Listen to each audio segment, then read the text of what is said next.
Well, thank you very much, and again, appreciate the questions tonight and the opportunity to speak to you. I will say I think it's a little rich to position oneself as the only person that stood up for Muskokans around the table. There are 22 district councillors that are all working hard for their constituents, and there are district councillors representing wards in Bracebridge, including myself, that work hard for constituents every day. So I reject the notion that only one person is doing the job around the table for this community. In fact, I have been doing the job to the best of my ability for the last 8 years, and I think I have brought energy, zeal, and frankly a new approach to doing the job in the community. When it comes to communication, I don't think anybody has embraced new styles of communication as much as I've done, nor do I think anybody has been as willing to go out to places and meet, whether it's their house, the coffee shop, the grocery store, the sidewalk, or on Facebook.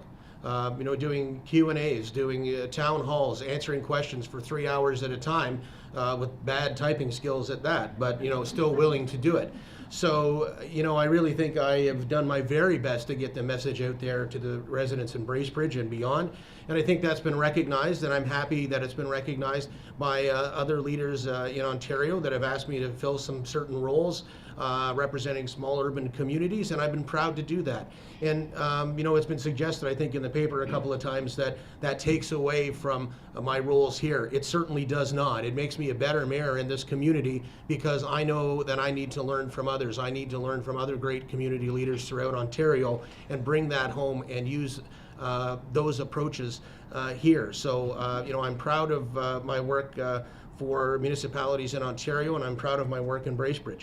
I'm also proud that I have led a council for the last 2 terms that does its business without drama and rancor and moves on. We debate, we have great conversation, we don't bring personalities into it, and we roll on to the next piece of business. And that means we get business done in Bracebridge. And that doesn't happen with every council, but it's happened with ours. And I think it's because I try and give everybody a wide berth to say what they need to say, but without getting too far off topic. We have made a difference of the lives of people in Bracebridge by a number of programs, and one of them is launching a simple yet effective transit system that's carrying more people than we expected and helping the young and old in our community. It's not perfect, but we needed to start somewhere. One day a lady stopped me on the street. She said, "Are you the mayor?" I said, "Yep."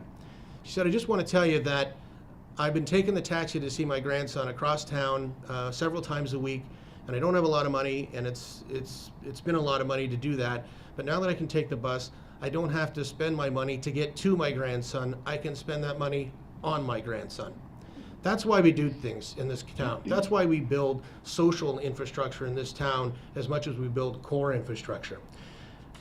But we do need core infrastructure, and we built a new fire hall in conjunction with the District of Muskoka paramedic outfit, creating a joint facility that not only looks amazing, a lot of you were probably there at the opening a couple of weeks ago, functions well, save the taxpayer money by combining services together and bringing a project in on time and on budget that will serve us for decades to come. We've been frugal with your money because we've been putting money away for capital, not piling it into operations. Unlike higher levels of government, we don't run deficits at the municipal level. We don't have an operating deficit in Bracebridge. We borrow some money from time to time to build capital infrastructure that will be around long after that loan is paid for. And even our external debt right now is relatively low, with the fire hall coming online and purchasing the Timber Mart lands, which was something that the community definitely wanted to do. Our economic development initiatives have been talked about tonight. As I mentioned, they're winning awards. Our community improvement plan, which is designed to help commercial building owners downtown, oversubscribed for 3 years running because we've got new people coming in, new business owners with fresh ideas, and they want access to capital and they want help from their community, and we're providing it for them, and that's why we're winning awards for those programs. I see a downtown that mixes waterfront and retail together, using the lumberyard lands that we purchased, attracting visitors to a place that's fun and exciting year-round, leveraging the trail network that comes to a head in that space, and using it as a launch pad for people to come to our community, whether they live here or are visiting here, for adventure.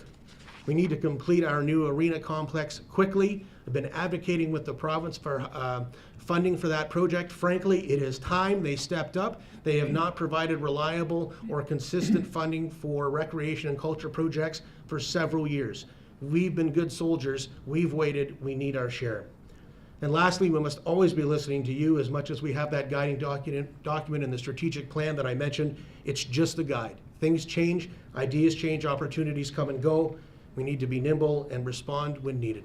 I have a vision for this community. I hope you'll support that vision. Thank you. Good night.